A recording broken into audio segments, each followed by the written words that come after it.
I stood frozen at the departure gate, clutching the remnants of what used to be my passport. The realization hadn't fully sunk in yet. Just minutes ago, we were walking through the bustling terminal like any other couple, heading off on a long-awaited vacation. She had smiled at me, sweetly even, as if everything was normal. But something was different in her eyes, something cold. I ignored it, blaming stress or nerves, but I should have known better. She asked to see my passport again, saying she wanted to double-check the visa dates. I handed it over without thinking. She held it for a few seconds too long. Then right before my eyes, she tore it down the middle with a calm fury and dropped the pieces onto the floor. My heart stopped. I stuttered in shock, unable to understand what was happening. She simply smiled, turned on her heels, and walked away laughing, leaving me surrounded by strangers and disbelief. I chased after her, calling her name, but she didn't look back.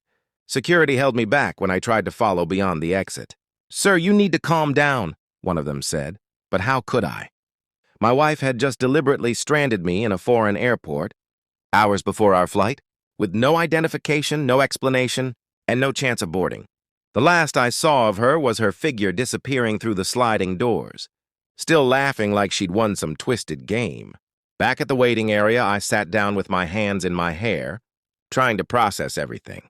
We had been married for 2 years, and while we had our fights, I never imagined she was capable of this. Was this revenge? Did she plan this? The more I thought about it, the more puzzle pieces began to click. The sudden change in her behavior the past few weeks, the secretive texts, the arguments she seemed to start on purpose, all signs I missed or chose to ignore. I called her phone again and again, no answer.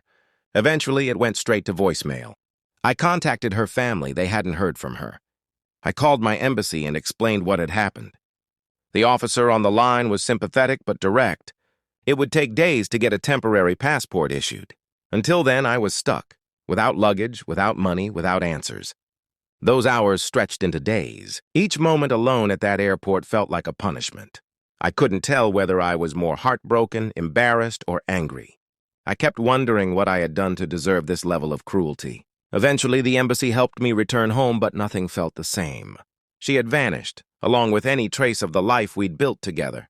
All that was left was silence, questions, and the sting of betrayal I would carry for a long time. And yet, part of me still hopes I'll get a message from her one day, not to fix things, but to explain why she chose to ruin me like that. Because without understanding, her laughter still echoes in my mind, louder than anything else.